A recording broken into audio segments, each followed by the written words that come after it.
आप देख रहे हैं तज्जियों, तबसरों और अहम तरीन खबरों पर मुश्तमिल पाकिस्तान का सबसे मुस्तनद और मोतबर न्यूज शो दुनिया मेहर बुखारी के साथ। अस्सलाम वालेकुम, मेरा नाम है आयशा यूसुफ। नए सूबों के हवाले से हमारी सीरीज का आज चौथा और आखिरी प्रोग्राम है। गुज़श्ता 3 दिनों में नए सूबे क्यों बनने चाहिए, नए सूबे बनाने से कैसे इंतजामी मामलात बेहतर होंगे, कौन कौन सी तहरीकें चली और नए सूबों के हवाले से कितनी कानून साजी की गई, वो आपके गोश गुजार की।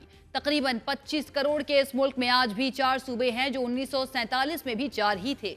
इन चारों इकाइयों में बसने वालों की तादाद 3 करोड़ 37 लाख से बढ़कर 25 करोड़ तक पहुंच गई। लेकिन नए डिवीजन और अजला बनाए गए, अलबत्ता अभी तक सिवाय जबानी जमा खर्च के किसी ने अमली तौर पर नया सूबा बनाने के लिए कोई वर्किंग नहीं की। तकरीबन तमाम सियासी जमातों की तरफ से मुख्तलिफ अदवार में बिल्स पेश किए गए जो पास भी हुए, सियासत की गई जिसकी बदौलत नशिस्तें हासिल की गई। लेकिन सिवाय जनूबी पंजाब सूबा सेक्रेटेरिएट बनाने के अभी तक किसी सूबे की डेमोग्राफी तब्दील नहीं की गई। पाकिस्तान में नए सूबों के हवाले से बहस को शुरू हुए 64 साल हो चुके हैं। इन 64 सालों में सराइकी सूबा, रियासत बहावलपुर की बहाली, तहरीक इस्तकलाल, मुस्लिम लीग नवाज, पीपल्स पार्टी और तहरीक इंसाफ की जानिब से सूबों की इंतजामी और लसानी बुनियादों पर तकसीम को मंशूर में शामिल किया गया और सराइकी सूबा हजारा डिवीजन को अलग सूबा बनाने की तहरीक भी चलाई गई। मगर गुज़श्ता 15 सालों के दौरान नए सूबों के हवाले से बहसो मुबाहिसे में शिद्दत जरूर आई है। कुछ पॉलिसी साजों को इदराक भी हुआ है कि पाकिस्तान को मौजूदा 4 इकाइयों के जरिए अब चलाना मुमकिन नहीं। इन 15 सालों के दौरान सूबा हजारा तहरीक में रियासती जबर भी देखा गया तो सियासी जमातों की बेहिसी भी उरूज पर रही। 2009 से अब तक कौमी असम्बली के अलावा पंजाब और खैबर पख्तूनख्वा असम्बली से नए सूबों के हवाले से करारदादें और बिल्स पास हुए। जनवरी 2012 में कौमी असम्बली में जनूबी पंजाब, सराइकी, हजारा और फाटा सूबों के हवाले से करारदादें पेश की गई, मगर पीपल्स पार्टी और MKM के दरमियान इख्तलाफ के बाइस कोई भी करारदाद मंजूर न हो सकी। मई 2012 में कौमी असम्बली से जनूबी पंजाब के नाम से नया सूबा बनाने की करारदाद मंजूर की गई। मई 2012 में ही पंजाब असम्बली ने बहावलपुर सूबे की बहाली और जनूबी पंजाब सूबे की तश्कील की 2 अलग अलग करारदादें मंजूर करते हुए पीपल्स पार्टी की विफाकी हुकूमत से यह मुतालबा कर दिया कि बहावलपुर सूबे की बहाली और नया सूबा बनाने के हवाले से इक़दामात किए जाएं। ये करारदादें राना सनाउल्लाह ने पेश की। पंजाब असम्बली से इन करारदादों की मंजूरी के बाद सेनेट और कौमी असम्बली मेंबरान पर मुश्तमिल 14 रुकनी कमीशन तश्कील दे दिया गया, जबकि 2013 इलेक्शन से कबल सेनेट से बहावलपुर और जनूबी पंजाब को पंजाब से काट कर अलग सूबा बनाने के लिए आइन में 24वीं तरमीम का बिल 2/3 अक्सरियत से मंजूर कर लिया गया। गुज़श्ता 10 सालों के दौरान मुस्लिम लीग नवाज के मुंतखब MNAs और MPs ने अपनी जमात छोड़कर पहले जनूबी पंजाब सूबा महाज के नाम से ग्रुप बनाया और उसके बाद इस ग्रुप को PTI में जम कर दिया। मगर 4 साल तक तहरीक इंसाफ के साथ इख्तिदार का हिस्सा रहने वाला ये ग्रुप नया सूबा बनवाने में नाकाम रहा, क्योंकि ये तहरीक इंसाफ में शामिल नया ग्रुप बनवाने के लिए नहीं बल्कि सियासत करने के लिए गए थे। पंजाब की तरह खैबर पख्तूनख्वा में हजारा सूबा भी नहीं बन सका, क्योंकि वहां सियासी कायदीन ने हजारा तहरीक को धोखा देते हुए अपनी जमातों का साथ दे दिया और ये तहरीक कामयाबी हासिल नहीं कर सकी। नए सूबों की अफादियत से कोई इनकारी नहीं, लेकिन अमली तौर पर कोई कदम ना उठाने के पीछे क्या मुहर्रकात हैं, क्या पॉलिटिकल विल की कमी है, या फिर पाकिस्तान इस वक्त नए सूबे का मुतहम्मिल हो सकता है या नहीं। सेनेटर ओन अब्बास बपी साहब हमारे साथ मौजूद हैं, उनसे इस बारे में बात करते हैं। ओन साहब, thank you so much for joining us. Sir, senate में आपने बिल पेश किया कि आईनी तरमीम होनी चाहिए और जनूबी पंजाब सूबा जो है वो बनना चाहिए, जिसमें बहावलपुर, मुल्तान और DG खान शामिल हो। इससे पहले भी कई मरतबा करारदादें पेश की गई, कमीशन बने, कमेटीज़ बनाई गई इस मामले पर बात करने के लिए, लेकिन हुआ कुछ भी नहीं। एट द एंड रिजल्ट कुछ नहीं निकला। इसकी क्या वजह नजर आती है आपको? बीबी, सबसे पहले जब ऐसे फैसले करने से पहले हमें अपनी जात से बाहर निकलना पड़ेगा। The biggest issue in Pakistan right now कि हम हर चीज को अना का मसला बना लेते हैं। सूबे पंजाब की तकसीम ऐसे लगता है जैसे पाकिस्तान की तकसीम हो जाए। सूबे बनाने का जब भी आप बात किसी जगह फोरम पे जाके बुलंद करना शुरू करते हैं तो सबसे पहले जिस एंगल से आपको देखा जाता है, अच्छा ये सूबे बनाने की बात कर रहा है, इसका मतलब अलहदा होना चाह रहा है। हकीकत ये है कि अगर आप अवाम को उस एंगल से देखें कि रहीमियर खां लाहौर से इस वक्त तकरीबन 800 किलोमीटर दूर है। Do you think it's really viable for somebody कि उसको अगर चीफ सेक्रेटरी से काम बढ़ाओ तो 800 किलोमीटर का सफर करके जाता है, अगले दिन उसको चीफ सेक्रेटरी ना मिले या सेक्रेटरी एनी डिपार्टमेंट ना मिले तो उसके आने जाने पे कितना ट्रैवलिंग होगा, कितनी तकलीफ होगी, उसकी जो अपॉर्चुनिटी कॉस्ट है फॉर द एम्प्लॉयमेंट और फॉर द रोजी रोटी जो he loses for that day. Nobody understand that. हर बंदा कहता है नहीं, जस्ट बिकॉज कि एक सूबा है, हमारी एक मेजॉरिटी सीटें हमारे पास यहाँ पड़ी हैं, इसलिए हमें सूबा नहीं बनाना चाहिए। सो पीटीआई और खान साहब का हमेशा से एक मैंडेट, एक लोगो रहा है कि अगर वो तो कहते थे कि यार जितने डिवीजन उतने सूबे बना दे, पंजाब में इस वक्त 9 डिवीजन है कि 9 हम्म। सूबे बना दे, डजंट मेक एनी डिफरेंस। जितने सूबे होंगे उतना कंट्रोल ज्यादा अच्छा होगा, लोगों हम्म। को उतनी ज्यादा सर्विसेज बेहतर मिल सकेंगी, accessible to no to the all the offices and everything. हमारे दौर में जब हम ये जनूबी पंजाब का सेक्रेटेरिएट बनाने गए थे, तो नून लीग ने सबसे बड़ा इशू बनाया कि जी हमेशा एक शोशा छोड़ा जाता है, जी भावलपुर को अलहदा कर दिया जाए। हमने हम्म। फिर भावलपुर में सेक्रेटेरिएट अलहदा बना दिया, मुल्तान में अलहदा बना दिया। हम्म। आधे सेक्रेटरीज मुल्तान में, आधे भावलपुर बैठा दिए, जस्ट टू मेक श्योर कि कम से कम कहीं से कोई इनिशिएट तो। बट बिकॉज हर चीज पॉलिटिक्स बन जाती है, हर चीज वो एक मुगलाना तर्ज हुकूमत के हिसाब सोचा जाता है, लाहौर से बैठ के सबको कंट्रोल किया जाएगा। That makes things more difficult for everybody to go further than that. तो इसके अंदर आपको वजह क्या नजर आ रही है? पॉलिटिक्स तो सारे करते हैं, सियासत की नज़र हमेशा ये मामला हो जाता है, लेकिन ये सियासत की नज़र क्यों होता है? किसके सियासी मफादात जो हैं वो दाव पर लग जाते हैं नए सूबे की बात करने पर? क्या ये नशिस्तों की तकसीम जो है उसकी बात है कि अगर नया सूबा बन जाता है तो 46 जनरल और 10 खवातीन की नशिस्तें जो हैं रिजर्व सीट्स वो चली जाएंगी जो इस वक्त ओवरऑल पंजाब के पास हैं नेशनल असम्बली में? सिंपल, बहुत सिंपल सा फार्मूला है। इस वक्त पंजाब के पास 140 सीटें हैं। हमारे पास जो सूबा जनूबी पंजाब के, जो मैंने जो एक तरमीम जमा कराई थी, हम्म। सूबा जनूबी पंजाब के पास 46 यानी कि 46 जनरल सीट्स नेशनल असेंबली की बनती है। उसके मुसावना 10 के करीब रिजर्व सीट खवातीन की और 3 सीट्स माइनॉरिटीज की बनती है। हम्म। दैट गिव्स एन एज कि हमारे पास तकरीबन 59 सीट्स एमएनए की सूबे में बच जाएंगी। इसी तरह जो प्रोविंशियल असेंबली की सीट्स हैं वो 96 यानी कि 96 बनती हैं, और उसके साथ आपको तकरीबन 21 के करीब खवातीन की रिजर्व सीट्स और तकरीबन 6 के करीब आपको माइनॉरिटी सीट्स मिलती हैं। सो इस वक्त अगर आप देखा जाए तो जनूबी पंजाब का हुजम तकरीबन केपीके के सूबे के बराबर है। उनकी 45 एमएनए की सीट्स हैं, हमारे पास 46 एमएनए की सीट्स हैं। हम्म। हमारे पास 96 जनरल एमपीए की सीट्स बनती हैं, उनके पास 100 बनती हैं, क्योंकि उनकी सीटों का साइज थोड़ा सा ज्यादा हो जाता है। आबादी के हिसाब से केपी और जनूबी पंजाब एक जैसा है पड़ा, आबादी और क्या इवन के एरिया के हिसाब से। असल इशू लोगों की एक्सेसिबिलिटी है, हम्म। ट्रैवलिंग टाइम रहीम यार खान, मुल्तान, डेरा गाजी खान से लाहौर का इतना ज्यादा हो जाता है। दूसरी बात है कि हर बंदे की उतनी सकत नहीं होती। अगर आप डेवलपमेंट का थोड़ा क्राइटेरिया सेट करें, तो जो 6 डिवीजन अपर पंजाब में है पड़ा, वहां पे जो पर कैपिटा डेवलपमेंट है वो जनूबी पंजाब के 3 डिवीजन के पर कैपिटा डेवलपमेंट मुकाबले 1/10 भी नहीं है। यानी कि जितना पैसा वहां पे खर्च किया जाता है उसका 10 गुना भी, उसका 10वां हिस्सा भी शायद जनूबी पंजाब में नहीं खर्च किया जाता। उसकी हम्म। वजह है कि ऑब्वियसली जब कभी ये हुकूमत बनती है, वो अपर पंजाब में, सेंट्रल पंजाब में मियां साहबान की बन जाती है, नून लीग की बन जाती है।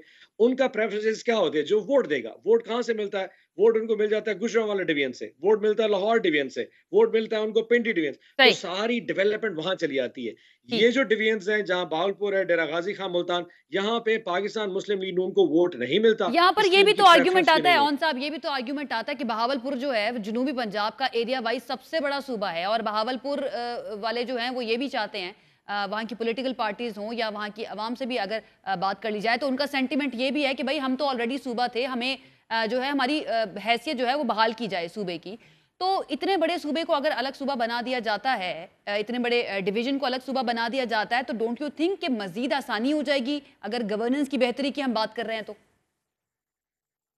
देखिए, ये जो इशू है ना कि जी मुल्तान, डेरा गाजी खान, भावलपुर सूबा बना दिया जाए या भावलपुर अलहदा कर दी, ये हमारा एक लोकल इशू है। और यकीन करें इसके बात के ऊपर हमारे यहाँ पे जनूबी पंजाब के लोग राजी हैं कि अगर आप सूबा जनूबी पंजाब बनाते हैं तो सेक्रेटेरिएट अगर भावलपुर बन जाए, हमें इस पे भी एतराज नहीं होगा। हम्म। सेक्रेटेरिएट, आधा सेक्रेटेरिएट मुल्तान बना दिया जाए, ये कोई इतना बड़ा इशू है ही नहीं। हमारे तकरीबन कोई 50 के करीब डिपार्टमेंट्स हैं, 25 डिपार्टमेंट भावलपुर बना सकते हैं, 25। लेकिन मैं भावलपुर जा सकता हूँ, भावलपुर वाले मुल्तान आ सकते हैं, और डेरा गाजी खान ने हमारे दोनों डिवीजन को अटैच कर सकते हैं। ये बहुत लोकल इशू है। यानी यानी जानबूझ के जब जनूबी ऑन पंजाब साहब सूबे आप की कह रहे बात हैं कि होगी, जनूबी पंजाब सूबे के अंदर जितने भी, अगर हम सिर्फ जनूबी पंजाब सूबे की बात करें, वहां पर जो स्टेक होल्डर्स हैं, वहां के जो पॉलिटिशियंस हैं, जो नेशनल असेंबली में भी मौजूद हैं, वो तमाम इस बात पर राजी हैं कि इन तीनों डिवीजन्स को एक सूबा बना दिया जाए, जनूबी पंजाब सूबा, जिसमें बहावलपुर भी अच्छा मैं डीजी ये खान के देखिए साथ शामिल हो, मुल्तान के साथ शामिल हो। 100% कंसेंसस तो कभी भी किसी बात पे नहीं हो सकता। हम्म। लेकिन मैं ये बता दूं कि अगर हमें मौका दिया जाए तो हम तीनों डिवीजन्स के लोगों को इकट्ठा करके, पाकिस्तान तहरीक इंसाफ वाहिद वो जमात है जो इन तीनों डिवीजन्स में एक वोट बैंक रखती है, तो हम तीनों डिवीजन्स के लोगों को बैठा के उनसे बात की जा सकती है कि इसकी तकसीम कैसे की जाए। सो हम्म। पहला इशू है कम से कम वो जिसको हम कहते हैं ना तख्ते लाहौर, एक दफा वहां से निजात तो मिल जाए। जब ये इशू रिजॉल्व हो जाएगा तो फिर उसके बाद बात आगे चल सकती है। सही है। ऑन साहब, तख्ते लाहौर तो पीटीआई के पास भी रहा है, उस्मान बुज़दार साहब वहाँ पर रहे हैं और आपको पता है कि विफाक में पाकिस्तान तहरीक-ए-इंसाफ की गवर्नमेंट ही थी। ये बताइएगा कि आपने वादा किया था जनूबी पंजाब के लोगों के साथ, जनूबी पंजाब सूबा महाज़ के जो तमाम पॉलिटिशियंस आप लोगों के साथ आकर मिले थे, इमरान खान साहब ने कहा था कि 100 दिन के अंदर टैंजिबल और प्रैक्टिकल स्टेप्स हम लेंगे जनूबी पंजाब सूबे के लिए। उन 100 दिनों के अंदर क्या हुआ और पीटीआई अपने दौरे हुकूमत में जितना भी अरसा वो रही हुकूमत में, वो क्यों नहीं बना सकी जनूबी पंजाब सूबा? देखिए, ये याद रखिएगा, सूबा बनाने के लिए आप एक पार्लिमानी निज़ाम में रहते हैं, उसके लिए आपको नंबर्स चाहिए। सो आप ये देख लीजिए कि जब हम पंजाब असेंबली में गए थे, टोटल नंबर्स 186 थे। हुँ, टोटल सिंपल मेजॉरिटी 172 है। सूबा बनाने के लिए हमारे पास टोटल नंबर 186 थे। आपको तरमीम अगर आइन में करनी है, जहाँ 4 की बजाय 5 सूबे होने, तो आपको 2/3 मेजॉरिटी। जो इश्यू इस वक़्त पाकिस्तान मुस्लिम लीग नून को कॉन्स्टिट्यूशनल अमेंडमेंट के लिए आ रहा है, ये इशू हमारे लिए भी था। तो 2/3 मेजॉरिटी में आपको 250 के करीब नंबर चाहिए, तो वो मौजूद नहीं थे हमारे पास। हुँ, इसी तरह नेशनल असेंबली में हमारे पास नंबर्स मौजूद थे, इसी तरह सेनेट में हमारे पास नंबर्स मौजूद थे। सो हमारे पास किसी जगह पे कोई नंबर्स मौजूद नहीं थे। सो एक तो आईनी तरमीम नहीं हो सकती थी। फिजिकल स्टेप हम क्या कर सकते थे? हमने आते साथ ही 2 जनूबी पंजाब के सेक्रेटेरिएट फाइल कर दिए। मुल्तान का सेक्रेटेरिएट इस वक्त 30% मुकम्मल हो चुका है। बहावलपुर का सेक्रेटेरिएट 25% मुकम्मल हो चुका है। उसके लिए फंड्स एलोकेट कर दिए। चले आप बिल्डिंग्स को भी छोड़ देते हैं। हमने जो मेजॉरिटी काम किया, एडिशनल चीफ सेक्रेटरी पहले 3 महीने में एक यहाँ पे मुल्तान में पोस्ट कर दिया, जो सर्किट हाउस मुल्तान में बैठता था। हुँ, हमने यहाँ पे तकरीबन 20 के करीब सेक्रेटरीज, जो छोटे सेक्रेटरीज थे, वो मुल्तान में, और 20 के करीब सेक्रेटरीज जो जनूबी पंजाब के थे, बहावलपुर बिठा दिए थे। आपका जो एडिशनल आईजी था, जो कि हमारा कॉन्सेप्ट आरपीओ से ऊपर है, उसको यहाँ additional IG south Punjab Multan post कर दिया गया कि हुँ, चलो कम से कम यहाँ पे लोगों के कुछ तो, सिवाय फाइनेंस सेक्रेटरी के अलावा बाकी तमाम के तमाम जो डेवलपमेंट जो सेक्रेटरीज थे, वो मुल्तान पोस्ट हो चुके थे और लोगों हुँ, की इशू रिजॉल्व हुए। हुँ, अनफॉर्चुनेटली जैसे ही पीडीएम की गवर्नमेंट आए, सारे सेक्रेटरीज को लाहौर बुला दिया गया। मुल्तान तकरीबन सेक्रेटेरिएट बंद हो चुका है। कंस्ट्रक्शन के काम के लिए फंड रोक लिए गए ताकि वो फेल हो जाए, यानी कि पाकिस्तान के पंजाब के अवाम का पैसा ज़ाया हो जाए, पीटीआई कहीं पॉलिटिकल लेवरेज ना ले जाए। हुँ। भावलपुर में कंस्ट्रक्शन रुक चुकी है। एडिशनल चीफ सेक्रेटरी लाहौर चला गया, एडिशनल आईजी लाहौर चला गया। इस वक्त जमीन के ऊपर इस कोई चीज एग्जिस्ट नहीं करती, कहीं पीटीएफ। सो हमने तो वो कुछ किया जो हम कर सकते थे, सही, बट आप आगे ये क्लेम देखें, कर रहे हैं ये कि पीटीआई पॉलिटिक्स ने है, रूथलेस है। सही, पीटीआई ने अपने दौरे हुकूमत में जनूबी पंजाब के लिए काम किया है, लेकिन कंसेंसस नहीं हो पाया कॉन्स्टिट्यूशनल अमेंडमेंट के लिए, या सूबाई असम्बली के अंदर अक्सरियत नहीं थी, 2/3 मेजॉरिटी नहीं थी उस सूबे को बनाने के लिए। सर, लेकिन ये भी एक आर्गुमेंट आता है ना इस मामले के अंदर कि ये जो नए सूबों का मामला है, इसको हर सियासी जमात ने इस्तेमाल किया है इलेक्शन से पहले, और इलेक्शन जैसे ही गुजर जाते हैं, जैसे ही हुकूमत साजी हो जाती है, तो वही पार्टी जो ये क्लेम कर रही होती है, जो वादे कर रही होती है, दावे कर रही होती है, वो भूल जाती है उसको, फिर दूसरे इश्यूज जो हैं वो ज्यादा नजर आने लगते हैं। पीटीआई पर भी ये इल्जाम लगता है कि पीटीआई ने पहले तो कहा कि 100 दिन के अंदर काम करेंगे, उसके बाद काम नहीं हो सका, बाद में दूसरे मसले शुरू हो गए। उसके बाद जब नो कॉन्फिडेंस मोशन 2022 के अंदर इमरान खान साहब के जो बानी बेटियां हैं उनके खिलाफ आने की बात हुई, तो उन्होंने 581 अरब रुपए का साउथ पंजाब पैकेज का ऐलान कर दिया। तो सर, इस्तेमाल तो किया गया है ना सियासी मफादात के लिए इस इशू को। अच्छा, अगर तो डेवलपमेंट बजट ज्यादा रखा जाता है जनूबी पंजाब में, तो इसको आप पॉलिटिकल बेनिफिट नहीं कह सकते। यकीन सर, जानिए, टाइमिंग की मतलब बात मैं कर रही हूँ मैं, ऑन साहब मैं टाइमिंग की बात हाँ, कर रही हूँ। बिल्कुल होना चाहिए, उससे भी ज्यादा होना चाहिए, क्योंकि द मोस्ट डिप्राइव्ड रीजन है वो पंजाब का, साउथ पंजाब की अगर हम बात करें, उससे ज्यादा होना चाहिए। I am talking about the timing of that package, south Punjab package. अच्छा, साउथ पंजाब का पैकेज वैसे जो आखिरी बजट में आया था, वो ऑब्वियसली बाकी बजट से बहुत ज्यादा था, लेकिन हम्म, आप मेजॉरिटी वाइज पहले साल का बजट भी देख लें। मुझे याद पड़ता है, if I am not wrong, I may be wrong, 140 अरब का बजट जनूबी पंजाब के लिए पहले साल में रखा गया था, हम्म, आउट ऑफ द 500 बिलियन जो टोटल 500 डेवलपमेंट का बजट था हम्म, पूरे पंजाब का।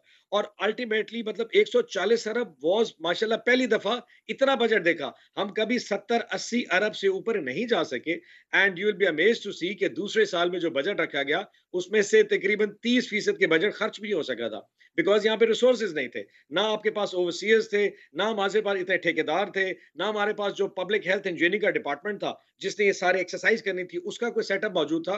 तो लोगों को, या इवन के हमारे जो पार्लिमानी मेंबर्स हैं, एमपीएस को, वो इतना पैसा खर्च ही नहीं कर पा रहे थे, बिकॉज यहाँ पे वो सेटअप मौजूद नहीं था। सो हम्म, जब तीसरा साल हमारे पास इनफैक्ट इंफ्रास्ट्रक्चर मौजूद हुआ, यहाँ आपके यहाँ पे ठेकेदार पोस्ट आउट हो गए, पीएचई का डिपार्टमेंट आ गया, आपके ओवरसीयर्स बहुत बड़ी तादाद में आ गए, वो टाइम था जब आप इतना लॉन्च करेंगे तो कम से कम खर्च तो हो पाएगा। सो 3 साल हमें उस स्टेप तक पहुंचने में लगे कि कम से कम जो ऊपर से पैसा फनल डाउन हो वो नीचे जाके लोगों को ग्रास रूट तक पहुंचे। I mean this is very amazing. हमें थोड़ा पता था कि 3 साल बाद हम जाने वाले हैं। हमें तो तीसरे साल में आप देखिए कि 18 में गवर्नमेंट आई और 22 में फारिग कर दिया। सो प्रैक्टिकली 1.5 साल पहले किसी को कैसे पता चल डेढ़ सकता साल था? की बात नहीं बट सर, हैविंग जिस सेड टाइम दैट, पर इमरान खान साहब की पाकिस्तान तहरीक इंसाफ की हुकूमत गई है उससे 1 महीने पहले अनाउंस किया गया था ये पैकेज। 2022 अप्रैल में हुकूमत गई है, मार्च में इमरान खान साहब ने पाकिस्तान तहरीक इंसाफ के बानी ने ये जो है पैकेज का अनाउंस किया था।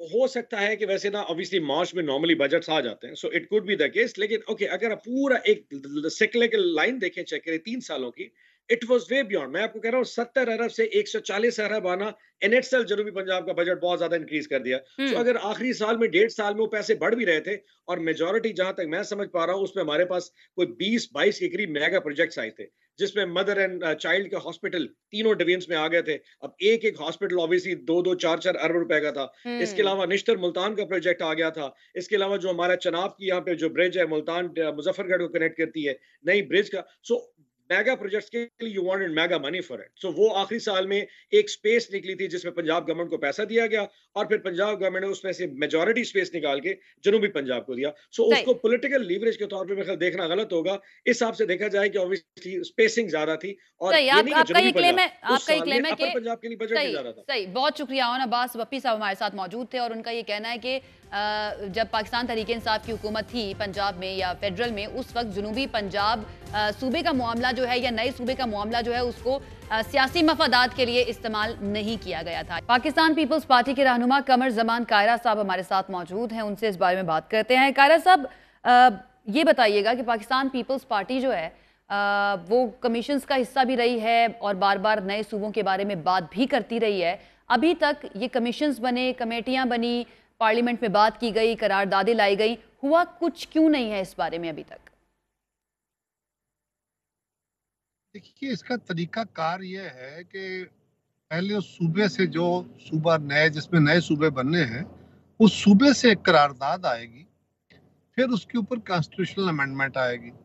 अभी किसी भी जमात के पास पिछले कुछ सालों में वो अक्सरियत नहीं रही, तो ये तकनीकी वजूहात हैं। अदरवाइज इस पे जो जहाँ पे सूबों के अंदर ये ख्वाहिश मौजूद है और रेजोल्यूशंस हैं, वहाँ पे कोई एतराज नहीं है। अच्छा कायरा साहब, पाकिस्तान पीपल्स पार्टी जनूबी पंजाब की तो बात करती है कि वहाँ पर सूबा बनना चाहिए, जब सिंध की बात आती है तो वहाँ पर रेजिस्ट करती है कि सिंध के अंदर इस तरह से नया सूबा नहीं बनेगा। जैसे MQM कराची को सूबा बनाने की बात करती है और कहती है कि वहाँ पर मरदमशुमारी के भी मसले हैं, दीगर मसाइल हैं कराची के अंदर, 2.5 से 3 करोड़ के करीब आबादी है कराची की, तो वहाँ पर सूबा नहीं बनता है। तो सर इस बारे में आप क्या कहेंगे कि एक तरफ पंजाब में सूबे की बात होती है, उस पर पीपल्स पार्टी साथ होती है, लेकिन जब सिंध की बात आती है तो उसमें आप लोग रेजिस्ट करते हैं? ये पंजाब और सिंध का इशू ही नहीं है जी, ये तो खालसतन इंतजामी वजूहात की बुनियाद पे सूबे बनने होते हैं और उसका तरीकाकार है। MQM चाहती है कि सूबा बन जाए, मुतालबा करती है। पीपल्स पार्टी समझती है कि सूबा सिंध के अंदर और नहीं बनना चाहिए, तो बिल्कुल नहीं बनना चाहिए। और क्यों नहीं बनना चाहिए? इसलिए कि पीपल्स पार्टी सिंध की मेजॉरिटी को रिप्रेजेंट करती है। MQM हो या कोई और जमात, वो सिंध की मेजॉरिटी रिप्रेजेंट नहीं करती। अगर वो जो तरीकाकार है उसके मुताबिक सिंध असेंबली से कोई रेजोल्यूशन वो करा लें या उसका प्रोसेस लोगों को इस बात पे कायल करें, अगर वो कायल करने में कामयाब हो जाते हैं, जोर जबरदस्ती तो होगा नहीं, वो कायल करने में कामयाब हो जाते हैं, वो बाकी जमातों को कायल कर लेते हैं, तो उस पर रेजोल्यूशन सिंध असेंबली से आ जाए, फिर देख लेंगे कि आगे क्या होता है। लेकिन पीपल्स पार्टी अपने तय समझती है कि नया सूबा यहाँ नहीं बनना चाहिए तो नहीं बनना चाहिए, क्योंकि सिंध के लोग सूबे की मुतालबा के साथ नहीं है। अब अगर जनूबी पंजाब का मुतालबा है तो जनूबी पंजाब को तो मुस्लिम लीग भी कहती है कि सराइकी सूबा या जनूबी पंजाब सूबा या बहालपुर सूबा बनना चाहिए, हम भी कहते हैं बनना चाहिए। क्यों? सराइकी वसेब की तहरीक बहुत पुरानी है, सराइकी सूबे की नारा बहुत पुराना है, वहाँ के मुंतखब नुमाइंदे किसी भी जमात से हों वो अलग सूबे का मुतालबा करते रहते हैं, लिहाजा उसकी एक जस्टिफिकेशन मौजूद है। जहाँ पे ये ख्वाहिश भी है, कोशिश भी है, मेंबरान भी हैं, उसकी तहरीक भी है, वहाँ पे भी नहीं बन पा रहा, इसलिए कि वो प्रोसेस पूरा करने के लिए जो मतलूबा तादाद है वो मुयस्सर नहीं है। तो जहाँ पे तो एक बड़ी जमात जो अक्सरियत को रिप्रेजेंट करती है वो ये कहती है, तो हक है उनको ये बात कहने का, इस बात को लेकिन इसके लिए वो एडवोकेसी करें, लोगों को कायल करें, जिस तरह जनूबी पंजाब में लोग कायल हो गए हैं और वहां पे उनके नुमाइंदे भी कायल हैं, सियासी जमातें भी कायल हैं, वहां पे बन सकता है, बने, क्या एतराज है? सही सही, बिल्कुल ठीक सही। अच्छा सर, ये भी कहा जा रहा है क्योंकि हमने इसके ऊपर एक सीरीज की है कि नए सूबे बनने क्यों ज़रूरी है और पाकिस्तान के लिए पाकिस्तान के अंदर जो बैड गवर्नेंस का एक मामला है, अगर ये नए फेडरेटिंग यूनिट्स बन जाते हैं तो वो काफ़ी हद तक हल हो जाएगा। तो आपको क्या लगता है कि ये इसके अंदर ऑब्स्टिकल्स जो हैं अभी तक पॉलिटिकली अगर हम बात करें, अगेन सूबाई असम्बलियों से 2/3 मेजॉरिटी चाहिए, देन पार्लियामेंट के अंदर कौमी असम्बली में भी, सेनेट में भी 2/3 मेजॉरिटी चाहिए, एक कंसेंसस डेवलप होना चाहिए इस मामले को आगे बढ़ने के लिए। इसके अलावा पॉलिटिकल के अलावा आपको कौन कौन से ऑब्स्टिकल नजर आते हैं, टेक्निकली कौन से ऑब्स्टिकल हैं इसको अचीव करने के लिए? देखिए, सबसे पहली बात तो ये है जो बुनियादी तौर पर समझने की है कि ये काम किसका है, लोगों के नुमाइंदा कौन है, लोगों के नुमाइंदा लोगों के अवाम के नुमाइंदे हैं, वो असेंबलियों में बैठे मेंबरान हैं, वो कौमी असेंबली और सेनेट में उनके नुमाइंदे हैं, सिविल सोसाइटी भी उनकी नुमाइंदा है, आप भी उनकी एक हद तक नुमाइंदगी करते हैं अवाम की, लेकिन आप उनके रिप्रेजेंटेटिव उस तरह नहीं होते। आप इंटेलेक्चुअल बहस कर सकते हैं, आप लोगों की राय कायम कर सकते हैं, ओके, वेरी गुड। पब्लिक के इसरार के ऊपर पब्लिक इसरार करे तो उनके जो अवामी नुमाइंदे होंगे वो भी और जमातें भी इस प्रेशर में होंगी कि उनका मुतालबा माने, तो फिर वो कायल होंगी। तो ये एक जमहूरी प्रोसेस है, ये खाली इंटेलेक्चुअल डिबेट के साथ कि आपके ख्याल में, मेरे ख्याल में, किसी और के ख्याल में या कुछ किसी थिंक टैंक के ख्याल में ऐसा होना चाहिए, ये अपनी जगह हो सकता है, बड़ी मोतबर बात हो, लेकिन जब तक इसका प्रोसेस इख्तियार नहीं होता और उस इलाके से डिमांड जनरेट नहीं होती, इस तरह के काम तो नहीं हो सकते। बिल्कुल, you are right sir, absolutely right. 18वीं तरमीम की थोड़ी सी बात कर लेते हैं। पीपल्स पार्टी की बड़ी अचीवमेंट, सूबों को बाइख्तियार किया गया, डेवोल्यूशन ऑफ पावर के लिए ये आईनी तरमीम जो है मुतारिफ करवाई गई थी। लेकिन आपको नहीं लगता कि ये सारी 18वीं तरमीम के बाद ये सारी ताकत जो है वो चीफ एग्जीक्यूटिव के पास चली जाती है, सूबे के वज़ीर आला के पास जाती है, और जो लोकल गवर्नमेंट्स होती हैं या तो इलेक्शन होते ही नहीं है, उनके रिप्रेजेंटेटिव आते ही नहीं है, अगर आते हैं तो फिर वो इख्तियारात का रोना रोते रहते हैं। जैसे कराची की अगर हम बात कर लें, वसीम अख्तर साहब थे, वो कहते थे मेरे पास कोई इख्तियारात नहीं है। उनसे पहले मुस्तफ़ा कमाल साहब थे, वो कहते थे मेरे पास इख्तियार नहीं है। अब मुर्तज़ा वहाब साहब हैं, उनका ताल्लुक पीपल्स पार्टी से है, वो हमें काम करते हुए नजर भी आते हैं। देखिए, ये हमारी बदकिस्मती है बिलाशुबा। सियासी जमातें जब हुकूमत में आ जाती हैं तो वो पावर छोड़ना नहीं चाहती, पावर नीचे डिवॉल्व नहीं करती। ये कोई भी जमात हो, ऐसे ही सूरत हाल है। मेरी जमात सिंध में हुक्मरान है, वहां पे सिंध के अंदर लोकल बॉडीज मौजूद हैं, इलेक्शन टाइम पे हो रहे हैं, लेकिन जो इख्तियार है वो यकीनन सूबाई हुकूमत जो है वो ज्यादा इख्तियार अपने पास रखना चाहती है। 18वीं तरमीम में तो डेवोल्यूशन हो गई थी, अब इसीलिए एक नया मुतालबा शुरू हो गया है। और ये बात दुरुस्त है कि जब तक एक फाल लोकल गवर्नमेंट नहीं बन जाती, जो लोकल गवर्नमेंट का निज़ाम नहीं आ जाता, जमहूरी निज़ाम मुस्तहकम नहीं होगा, ये बात तयशुदा है।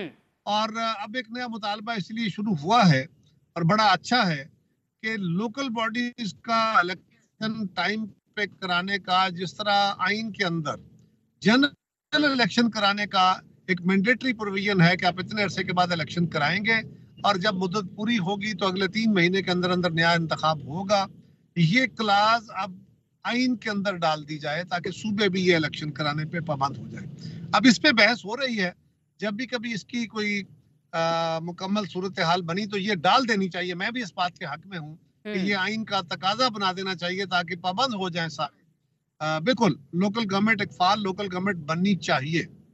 सही, फाल लोकल गवर्नमेंट बननी चाहिए। आखिरी सवाल कायरा साहब आपसे मैं ये करूंगी, मिफ्ता इस्माइल साहब भी हमारे साथ कल मौजूद थे, वो ये कह रहे थे, उन्होंने प्रपोज ये किया कि बेशक नए सूबे बनाना जो है वो पाकिस्तान के अंदर राइट नाउ बहुत मुश्किल काम है और बड़े अरसे से इसके ऊपर बहस चल रही है, डिबेट चल रही है, तो इट्स बेटर कि या तो लोकल गवर्नमेंट्स जो है उनको एम्पावर किया जाए, जिसकी बात अभी आप कर रहे थे, या फिर डिविजन्स जो हैं उनको एडमिनिस्ट्रेटिव यूनिट बना दिया जाए ताकि एटलीस्ट आवाम की सहूलियात के लिए कुछ काम तो हो, कुछ डिलीवरी तो हो। आप क्या कहेंगे उनके इस प्रपोजल पर? देखिए सूबे तो बन नहीं रहे, एडमिनिस्ट्रेटिव यूनिट, सूबा एडमिनिस्ट्रेटिव यूनिट ही होता है ना, तो एडमिनिस्ट्रेटिव यूनिट कैसे बना लेंगे, कहाँ से बन जाएंगे? सो ये एक मुश्किल काम है, ये एक इंटेलेक्चुअल डिबेट अपनी जगह चल रही है, लेकिन एक मुश्किल काम है। और इतने सूबे बना देने से उसका एडमिनिस्ट्रेटिव एक्सपेंडिचर भी बढ़ेंगे, कम नहीं होंगे। हाँ, फाल लोकल गवर्नमेंट ये एक जरूरी तकाजा है, आइन का भी तकाजा है, और दुनिया में जमहूरी तजर्बा जहां जहां है वहां पे लोकल गवर्नमेंट बहुत पावरफुल हैं। आप यूरोप के अंदर देख लीजिए, आप अमेरिका के अंदर देख लीजिए, नो डाउट वहां पे सदर अमेरिका से किसी रियासत का गवर्नर जो है वो लोकल गवर्नमेंट को रिप्रेजेंट करता है, प्रोविंशियल गवर्नमेंट को रिप्रेजेंट, वो ज्यादा पावरफुल होता है। न्यूयॉर्क का मेयर न्यूयॉर्क के अंदर अमेरिकी सदर से ज्यादा बाइख्तियार होता है। लंदन का मेयर लंदन के अंदर वो अपने वजीर आजम से ज्यादा बाइख्तियार होता है। वो उसको बाइख्तियार होना चाहिए, यही एक तरीका है। और इस पे तमाम जमातों को कोशिश करनी चाहिए, मीडिया में डिबेट बढ़ानी चाहिए। जमातों की दिल नहीं करता, ये हम जो थर्ड वर्ल्ड के मुल्क हैं और ग्रोइंग डेमोक्रेसीज हैं, हमारे यहाँ ये प्रॉब्लम है कि हम इख्तियार मांगते तो हैं, देते नहीं है। यानी ऊपर वालों से मांगते हैं, नीचे ट्रांसफर करने को दिल नहीं करता, नीचे ट्रांसफर करने को दिल नहीं करता इख्तियार, और पूरी पावर जो है वो खुद से एंजॉय करने का दिल करता है। बहुत शुक्रिया कमर जमान कायरा साहब हमारे साथ मौजूद थे, पाकिस्तान पीपल्स पार्टी के रहनुमा। नए सूबों के बारे में उनकी क्या राय है, कितना मुश्किल है, और नए फेडरेटिव यूनिट्स जो हैं वो ज़्यादा बेहतर है बनना या आसान, या फिर जो ऑलरेडी लोकल गवर्नमेंट्स है उनको एम्पावर किया जाना कितना ज़रूरी है, इस बारे में हमसे बात कर रहे थे। एक ब्रेक लेते हैं, ब्रेक से वापस आएंगे, कुछ मजीद बात करेंगे इसी बारे में। Stay with us.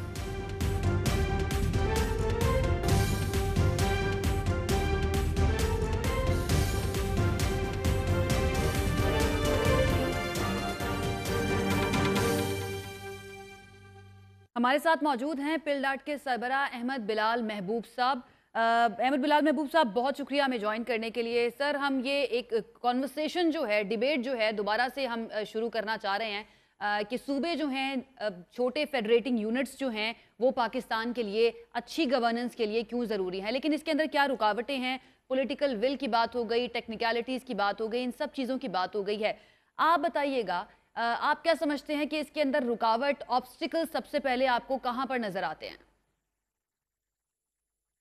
बहुत शुक्रिया। देखिए, इसके बारे में तो बड़ी वसी तर इत्तफाक राय की जरूरत होती है, क्योंकि हमारी जो कॉन्स्टिट्यूशन की रिक्वायरमेंट है वो ये है कि इसमें जिस सूबे की हदूद में तब्दीली हो रही हो उसकी भी 2/3 मेजॉरिटी चाहिए, उसकी सूबाई असम्बली की, और उसके बाद फिर कौमी असम्बली में भी 2/3 मेजॉरिटी चाहिए, और सेनेट में भी 2/3 मेजॉरिटी चाहिए। और अगर एक से ज्यादा सूबों के बॉर्डर्स में तब्दीली हो रही हो तो फिर इसका मतलब है कि उन तमाम सूबों के असम्बलियों की 2/3 मेजॉरिटी चाहिए। तो this is a near impossibility. ये हो सकता है, लेकिन ये बहुत ही मुश्किल काम है। तो इसलिए सबसे बड़ी रुकावट तो यही है कि इसमें इतनी बड़ी इत्तफाक राय पैदा होगी तो सूबों के हदूद तब्दील होंगे, तो इत्तफाक राय होता हुआ नजर नहीं आ रहा। सही, और डेफिनेटली ये बहुत बड़ा चैलेंज है। पहले तो 2/3 मेजॉरिटी असम्बली में होना, बाकी सूबाई असम्बलियाँ जो हैं उनके अंदर होना, ताकि हदबंदी जो है उसको दोबारा से किया जा सके। लेकिन लेट्स इमेजिन अगर ये हो जाता है, कंसेंसस पैदा हो जाता है, इत्तफाक राय पैदा हो जाता है, उसके बाद के चैलेंजेस जो हैं वो क्या होंगे? हमें कॉन्स्टिट्यूशन के अंदर किस तरह से तब्दीलियाँ करनी पड़ेंगी? देखिए, जब ये बड़ा फैसला हो जाएगा कि कोई नए सूबे बन गए हैं, तो फिर सूबों के बारे में तो आइन में पहले ही चीजें मौजूद हैं कि हर सूबे का एक हाई कोर्ट होगा, हर सूबे की एक असम्बली होगी, हर सूबे का एक गवर्नर होगा, हर सूबे का एक पब्लिक सर्विस कमीशन होगा। ये सारी चीजें तो ऑलरेडी लेड डाउन है। ये बताइएगा सर, हम अपने इर्द गिर्द अगर देखें, अपने पड़ोसी ममालिक में देख लें या दीगर ममालिक की तरफ देखें, तो वहां पर आबादी कम लेकिन सूबे बहुत ज्यादा हैं और वो वेलफेयर स्टेट्स हैं। तो क्या ऐसा नहीं हो सकता कि वहां से हम एक मॉडल उठा लें और उसके ऊपर अमल दरामद करते हुए पाकिस्तान के अंदर भी चीजें जो हैं वो कहीं से तो शुरू करें, बेबी स्टेप्स तो हम लेना शुरू करें? इंडिया ने उनके 14 जब स्टेट्स होते थे, जो अब 28 से ज्यादा हो गए हैं, तो उन्होंने एक कमीशन कायम किया था।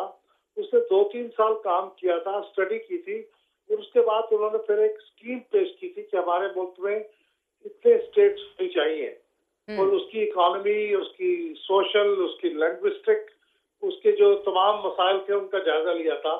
और फिर वो स्कीम जब पार्लियामेंट में आई थी, उस पर बहस हुई थी, पार्लियामेंट ने फिर नए सूबों की मंजूरी दी थी। तो अगर हमें कुछ काम इस तरह करना भी है तो पार्लियामेंट को चाहिए कि एक कमीशन कायम करे, वो तफसील के साथ इसका जायजा लेके अपनी तजावीज पेश करे और फिर पार्लियामेंट उसके ऊपर काम करे। लेकिन मुझे लगता है कि ये बड़ा मुश्किल काम है कि उसके ऊपर सूबों का इत्तेफाक राय हो सके। सही, बड़ा मुश्किल काम है बेशक, और ये अभी नहीं, बहुत पुरानी बहस है जिसके ऊपर बार बार बात की जाती रही है, मुख्तलिफ हुकूमतें भी बात करती रही हैं। बहरहाल जो मुख्तलिफ सियासी पार्टियां हैं वो ये मुतालबा अपने सामने रखती हैं, कुछ लिसानी बुनियादों पर रखती हैं, कुछ सकाफती बुनियादों पर, आबादी के ऊपर भी बात की जाती है, फिर एरिया वाइज बात की जाती है। अगर हम मिसालें देखें, जिन लोगों ने नए सूबे बनाए, जिन ममालिक ने नए सूबे बनाए हैं, कौन से जो मॉडल है वो ज़्यादा कामयाब रहा है? क्योंकि लिसानी बुनियादों पर जब बात की जाती है तो ये एक बड़ी कंट्रोवर्शियल सी सिचुएशन बन जाती है। कहते हैं कि इंतज़ामी बुनियादों पर बनने चाहिए या पॉपुलेशन और एरिया वाइज बनने चाहिए। ज़्यादा कामयाबी जो है दीगर ममालिक को किस में हासिल हुई है? उस बारे में मैं कहूँगा कि इंडिया की मिसाल सबसे अच्छी है। एक तो हमारी तरह का मुल्क है और वहाँ पे सूबों की तादाद 2 गुना से ज्यादा हुई है और इसके बावजूद ये अमल जारी है। वहाँ पे नए सूबे बनाने का अमल हमारी निस्बत बहुत आसान है, हमारा तो बहुत मुश्किल है। तो इंडिया में जो नए सूबे बने हैं, नई स्टेट्स बनी हैं, वो बड़ी कामयाबी के साथ वो सिस्टम चल पड़ा है। वहाँ कहीं ऐसा नहीं हुआ कि नया सूबा बना हो और फिर वो नाकाम हो गया और उसको उन्होंने रोल बैक किया हो। तो मैं समझता हूँ कि इंडिया की मिसाल तो हमें सामने रखना चाहिए और वो मैं पहले भी बयान कर चुका हूँ कि उसमें पहले एक कमीशन डीप स्टडी करे, तजावीज़ मुरतब करे और पार्लियामेंट के सामने वो लेके आए। सही है। आखिरी सवाल सर आपसे मैं करना चाहूँगी, एक थिंक टैंक के सरबराह हैं आप, मुख्तलिफ हुकूमतों के साथ आपके राब्ते भी रही हैं, उनके साथ बातचीत भी होती रही है। आपको भी पॉलिटिकल विल की कमी नज़र आ रही है या फिर कोई और मामला आपको नज़र आ रहा है कि टेक्निकल कैपेबिलिटी नहीं है हमारी राइट नाउ ये सूबे बनाने की? मेरे ख्याल में पॉलिटिकल विल की भी कमी है। दरअसल आप मिसाल देखें, अगर नए सूबे बनेंगे तो सिंध में जाहिर है एक से ज्यादा सूबा बनेगा ना। तो सिंध के जो पाकिस्तान पीपल्स पार्टी है या सिंधु देश के लोग, हामी जो लोग हैं या जे सिंध महाज के जो लोग हैं, वो तो सिंध की तकसीम को कहते हैं हमारी माँ को तकसीम करने के मतराते थे। वो किसी कीमत पे ये करने नहीं देते और वो कहते हैं कि हम तो इसलिए मारेंगे, मर जाएंगे, लेकिन सूबे तो तकसीम नहीं होने देंगे। तो इस तरह की जब जज्बाती लगाव आपका हो तो फिर आप किस तरह से मजीद सूबे बनाएंगे? और यही काम सूबा खैबर पख्तूनख्वा के अंदर है। वहाँ पे भी आपने देखा बहुत खून बहा है सूबा हजारा के नाम बिल्कुल। तो इसी तरह पंजाब के अंदर जो सरायकी सूबा या भावलपुर या मुल्तान का सूबा, जनूबी पंजाब का सूबा, वो बनाने की भी कोशिशें हुई है, वो भी कामयाब नहीं हुई। तो पॉलिटिकल विल की भी कमी है और इसकी वजह ये भी है कि ये करने के लिए जिस इत्तेफाक की राय की जरूरत है वो इत्तेफाक की राय मौजूद नहीं है। इत्तेफाक की राय के अलावा उसके लिए जो होमवर्क की जरूरत है वो होमवर्क भी हमने नहीं किया हुआ, सिर्फ जज्बाती बातें कर रहे हैं। होमवर्क नहीं किया हुआ, सिर्फ जज्बाती बातें ही की जाती हैं और इसके ऊपर बात तमाम सियासी जमातें करती हैं, लेकिन अमली तौर पर कुछ नहीं होता है। अहमद बिलाल महबूब साहब पिलडाट सरबराह हमारे साथ मौजूद थे और वो अपना टेक्निकल ओपिनियन और क्यों पाकिस्तान में मुश्किल है नए सूबे बनना, नए फेडरेटिंग यूनिट्स बनना, उसके बारे में हमसे बात कर रहे थे। यहाँ पर एक ब्रेक ले लेते हैं, स्टे विद अस।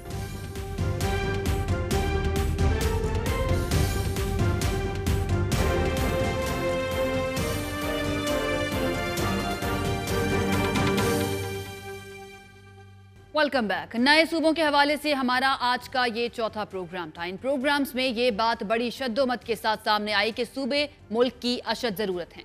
मुल्क के मुआशी, सियासी, सिफारती, समाजी और अवामी मसाइल का हल सिर्फ और सिर्फ नए सूबों के क़याम से ही मुमकिन है। हमारे प्रोग्राम के शुरका की अक्सरियत ने यह तस्लीम किया कि जब तक नए सूबे नहीं बनेंगे उस वक्त तक मुल्क आगे नहीं बढ़ सकेगा। 13 करोड़ के सूबा पंजाब को सिर्फ एक शख्स जब चलाएगा तो इंतजामी मामलात पर उसकी गिरफ्त कमजोर पड़ जाएगी और इसकी निस्बत जब छोटे छोटे यूनिट बनेंगे तो इंतजामी ढांचे की मजबूत गिरफ्त से न सिर्फ सूबा ऊपर उठेगा बल्कि मुल्क की तरक्की को भी पर लग जाएंगे। गुज़श्ता प्रोग्राम में हमने ये अर्ज किया था कि पंजाब के मौजूदा बजट में सेहत के लिए करीबन 540 अरब रुपए रखे गए, जो कुल सूबाई बजट का सिर्फ 10% बनता है। यानी पंजाब हुकूमत ने रवां साल के लिए जो रकम एक शहरी के लिए मुख्तस की वो महज 4200 रुपए बनती है, मगर इसके मुकाबले में अगर छोटे यूनिट बना दिए जाएंगे तो ये 540 अरब रुपए की रकम छोटे यूनिट में मुनक़सिम हो जाएगी और इससे पंजाब के दीगर अजला के लोग भी मुस्तफीद होंगे। इसी तरह अगर हम देखें तो सिंध सरकार की तरजीह कराची शहर रहता है, बलूचिस्तान हुकूमत का कोयटा और केपी हुकूमत का पेशावर शहर तवज्जो का मरकज होता है। पूरे सूबे की बजाय सिर्फ दारुल खिलाफों में ही तामीर और तरक्की पर जोर रहता है और सूबों के दूर दराज के इलाके महरूम रह जाते हैं। और मौजूदा सूबों के बजट पर उतना ही हक रहीम यार खान के शहरी का है जितना हक लाहौर के शहरी का। हमारे ही प्रोग्राम में मुस्लिम लीग के रहनुमा तारिक बशीर चीमा ने इस हवाले से इजहार ख्याल किया। उन्होंने कहा कि ये नहीं हो सकता कि पूरे सूबे का बजट लाहौर या मुल्तान में लग रहा हो। अगर छोटे यूनिट्स बनेंगे, एडमिनिस्ट्रेटिव यूनिट्स बनेंगे, सूबे बनेंगे, तो मेरे ख्याल में लोगों के लिए आसानी पैदा हो जाएगी, लोगों के लिए एक बेहतरी की शक्ल पैदा हो जाएगी, लोगों को वसाइल मुहैया होने शुरू हो जाएंगे। ये नहीं होगा कि सारा बजट जो है वो लाहौर में लग रहा हो या सारा बजट जो है वो मुल्तान में लग रहा हो। जो छोटे शहर हैं, छोटी जगह हैं, छोटे जिले हैं, उनको भी अपना अपना हिस्सा मिलना शुरू हो जाएगा। और मेरे ख्याल में कल को जो भी सूबाई हुकूमतें बनेंगी वो जिम्मेवार होंगी, उनको पता होगा कि हमने कल को जवाब देना है। बड़े सूबे के इंतजामी मामलात पर बात करते हुए माहिर मुआशी उमूर डॉक्टर खाकान नजीम ने भी ये तस्लीम किया कि बड़े सूबे पर हुकूमती गिरफ्त कमजोर पड़ जाती है। कोई भी कराची में बैठकर या लाहौर में बैठकर 400 मील दूर किसी भी जगह को उस तरह मॉनिटर नहीं कर सकता। तो ज़रूर ये बात आगे बढ़नी चाहिए और ये बात बहुत होती रही है कि सदर्न पंजाब जो है वहाँ पे एक सूबा जो है वो क़याम अमल में आना चाहिए, इसमें कोई शक नहीं है। ये क्यों कहते हैं हम? देखिए, local governments, local provinces earning their local monies and spending on the people at their doorsteps so that उनके लोकल मसाइल वहाँ हल हों। इसी पॉइंट को मोहम्मद अली दुर्रानी ने भी आगे बढ़ाते हुए ये तस्लीम किया कि बड़े सूबे में इंतजामी कंट्रोल कमजोर पड़ जाता है। आप जितना बड़ा सूबा बनाते हैं उतनी आपकी एडमिनिस्ट्रेटिव कॉस्ट बढ़ जाती है। इस वक्त पंजाब के अंदर देखें, आप एक सेक्रेटरी पंजाब का जो है अगर उसने पंजाब में दौरा करना है तो उसको अटक से लेके राजनपुर तक जो है कई हजार किलोमीटर का सफर करना पड़ता है। दूसरा, बड़ा सूबा होने की वजह से इस वक्त पंजाब के अंदर एजुकेशन डिपार्टमेंट के भी 5 से 6 सेक्रेटरी हैं। Higher education, college education, lower education, special education और तो व्हाट नॉट। मतलब ये है कि एक ब्यूरोक्रेसी का एक जाल है जो बिछा दिया गया हुआ है, जिसके नीचे से सारी कॉस्ट पब्लिक को बेयर करनी पड़ती है एंड पब्लिक गेट नथिंग। जब सूबे की आबादी करोड़ों में होगी तो ट्रांसपोर्ट, पानी, बिजली और सिक्योरिटी के मसाइल भी बेतहाशा होंगे। इन करोड़ों लोगों के मसाइल का हल एक अकेले चीफ मिनिस्टर के लिए मुश्किल ही नहीं बल्कि नामुमकिन है। सूबे के इंतजामी मशीनरी को चलाने के लिए सिर्फ एक चीफ सेक्रेटरी के बस का भी नहीं रोक। हमने इस हवाले से साबिक चीफ सेक्रेटरी बाबर याकूब से उनके तजुर्बे की बुनियाद पर यह जानने की कोशिश की तो उन्होंने तस्लीम किया कि इतने बड़े सूबे को चलाने के लिए गिरफ्त कमजोर पड़ जाती है। फैक्ट तो यही है ना जी कि इतनी बड़ी आबादी को जब आप हैंडल करते हैं तो आपकी अटेंशन, आपकी रिसोर्स डिस्ट्रीब्यूशन उस तरह से नहीं रह सकती है जितनी कि आप छोटे यूनिट के साथ। बिल्कुल सर, वो आई थिंक ये इसके ऊपर डिस्कोर्स होना चाहिए। जो हमारी सीनियर लीडरशिप है इसके ऊपर गौर करेगी और मेरा ख्याल है तमाम पॉलिटिकल पार्टीज इसके ऊपर वक्तन फ़वक्तन बात कर रहे हैं कि जी इसको जो फेडरल स्ट्रक्चर है इसको रीडिफाइन करना चाहिए। हमारे गुज़श्ता प्रोग्रामों में ये नुक्ता भी दराज किया गया कि नए सूबों के क़याम में रुकावट चंद सियासी खानदान और वडेराना सोच है। नए सूबों का नारा लगाकर अवाम से वोट तो बटोर लिए जाते हैं, लेकिन सियासी ऐवानों में बिल और करारदादें भी पास हो जाती हैं, लेकिन इसके बाद नए सूबों की फाइल सियासत की गर्द में कहीं गुम होकर रह जाती है। हमारे यहाँ एक तो चारों सूबों में आबादी बढ़ चुकी है और दूसरा इस सूबे ना बनने की वजह से महंगी तरीन एडमिनिस्ट्रेशन है। इतने अखराजात पाकिस्तान के बढ़ चुके हैं, चाहे वो पंजाब के वजीर आला पंजाब की हुकूमत के हों या सिंध की हुकूमत के हों, कि चीफ मिनिस्टर तक पहुंचने के लिए कश्मीर से कराची हो या फिर पंजाब के अंदर मरकज लाहौर हो, एक आम आदमी को पहुंचने के लिए इतना उसको कॉस्ट बेयर करना पड़ता है, इतना टाइम बेयर करना पड़ता है और खुद हुकूमत इंतहाई महंगी तरीन सतह पे जा रही है, जो कि आवाम के टैक्सों के जरिए। तो हम समझते हैं पूरे पाकिस्तान में दो चीजों के ऊपर खास तौर पर साजिश की जाती है। एक, इख्तियारात को मकानी हुकूमत तक ना पहुंचने देना, और दूसरा सूबों का ना बनना। और इसका फायदा सिर्फ चंद मखसूस खानदानों को होता है, जो कि रिवायती तौर पर जिन्होंने पॉलिटिक्स को अपना पेशा बनाया। हमारे ही प्रोग्राम में माहिर मईशत शब्बर जैदी ने एतराफ़ किया कि अगर नए सूबे नहीं बनाए गए तो मईशत दुरुस्त हो सकती है, ना ही गवर्नेंस की सूरत हाल बेहतर। अगर पाकिस्तान के मौजूदा सूबों को डिवाइड नहीं किया गया और पाकिस्तान में नए सूबे नहीं बनाए गए तो ना पाकिस्तान की मईशत सही तरह चल सकती है, ना पाकिस्तान की गवर्नेंस सही तरह चल सकती है। जिन परेशानियों से हम आज गुजर रहे हैं माशी तौर पर, उनकी एक बुनियादी वजह यह है कि पाकिस्तान के जो चारों एडमिनिस्ट्रेटिव यूनिट हैं वो वर्केबल नहीं हैं। मैं मिसाल देता हूं आपको, एक हमारा सूबा है बलूचिस्तान, जिसका स्टार्ट होता है लोरालाई से और एंड होता है हब पर। इस ज्योग्राफी का सूबा शायद दुनिया में कहीं नहीं है।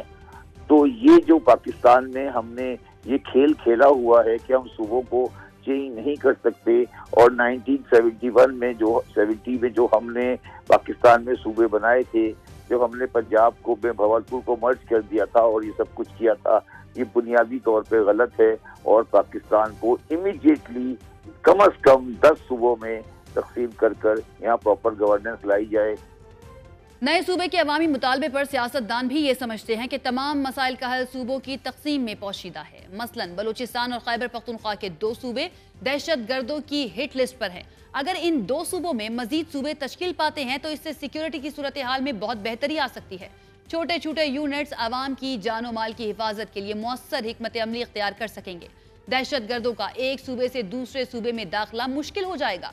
इन हकायक के बावजूद मगर हकीकत यह है कि हमारी सियासी लीडरशिप ये चाहती ही नहीं कि नए सूबों को अमली शक्ल दी जाए, क्योंकि नए सूबों के कयाम से उनके वोट बैंक को खतरात लाहक हो जाते हैं। इसी हवाले से बात करते हुए साबिक चीफ सेक्रेटरी नजीबुल्लाह मलिक ने तस्दीक की कि नए सूबों के कयाम में रुकावट सियासी विल की है। एडमिनिस्ट्रेटिव वायबिलिटी एक तरफ हो गई, लेकिन पॉलिटिकल विल और पॉलिटिकल मैंडेट ये 2 चीजें हैं जो जाती हैं for taking any such decision. जब तक ये 3 चीजें इकट्ठी नहीं होगी कोई डिसीजन नहीं होगा। गुनागो मसाइल के शिकार अवाम के देरीना मुतालबात के बावजूद मगर सियासी एलीट और माफियाज नए सूबों की राह में रुकावट हैं।